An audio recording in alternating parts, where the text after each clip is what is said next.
Баршаңызға сәлем. Бүгін сіздерге пиццаға арналған оригинал соус дайындап көрсететін боламын. Ол үшін қызанақты жуып тазалап, бетін осылай кесеміз.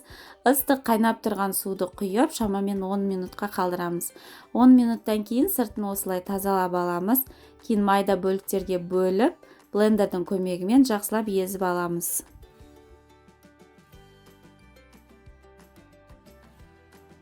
Бізде осындай біркелкі масса шығу қажет. Қызып тұрған табаға зәйтүн майын құйып, сарымсақты салып, қызартып қуырып аламыз.